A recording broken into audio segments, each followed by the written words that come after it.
Hey, what's up guys, it's Nadri back here with another video. So today's video is full of editing. Yes, so Adobe Rush is here finally on every Android device right now and is finally available on Play Store for completely free basis. And for the premium version means you have to go to the app, purchase all the things like the Lightroom and other Photoshop stuff, similarity. So without any further ado, let's get right into the video and let's check out this awesome Adobe Rush. So let's get going.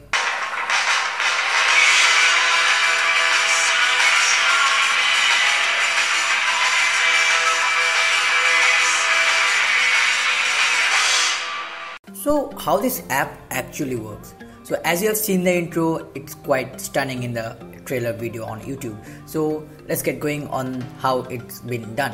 So first open Premiere Rush on your device, then press the add icon to get started with your project.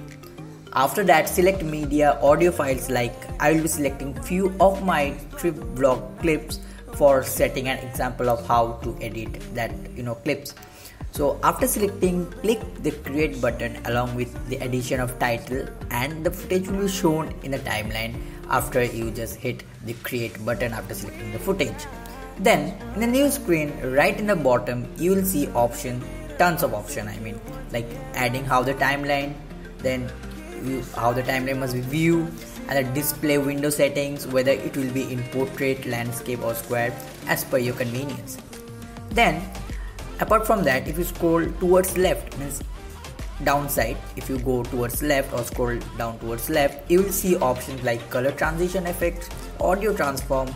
So how do you use it? It's very simple. Just select any clip and it will turn yellow basically. So if you touch on any clip, it will turn yellow, and that's the selection mark, of course. And after that, go to any tab like color, means down. If you scroll, there are options, so there are basically tabs. It was written in the review. So if you go to the tab like color, you can add saturation, exposure, similarly adding audio, removing bad clips, whatever, etc. Thing is that you have to select the clips to start operating, and after when you are finished, hit the share button on top right there to export the project. And for that, here's a quick time lapse of the project.